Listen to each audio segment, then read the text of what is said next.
পরীক্ষা থেকে পেয়েছি এক লম্বা ছুটি, তাই মাকে বললাম কিছু মুখরোচক করে খাওয়াতে। মা বললো ঠিক আছে সাহায্য কর।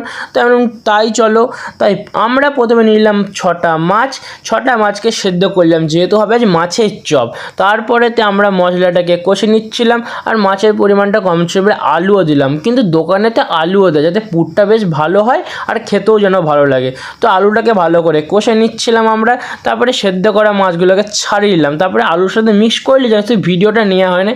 তারপরে 2 সমুদ্রতে একবারে ডুবে দিলাম। একটা হচ্ছে কর্নফ্লেক্স, আর একটা কর্নফ্লাওয়ার, আর একটা হচ্ছে ডিমের ছিল। তারপরে বালিতে দিয়ে দিলাম, মানে এটা ব্রেড ক্রামে দিয়ে দিলাম। তারপরে গরম তেলেতে একবারে ছাক্কা করে ভাজা হয়ে প্লেটে চলে এলো। দেখতে বেশ ভালো, মাত্র 30 টাকা। তো ভিতরের মশলাটা বেশ খেতে ভালো লাগছিলো, ঝাল ঝাল। আমি ঝাল খাই বলে ঝাল, শুধু বাইরের লেয়ারটা একটু মোটা, খেতে ভালো, বাড়ির তৈরি যেহেতু। তো পরীক্ষার পর আবার আসছি, সাবস্ক্রাইব করো।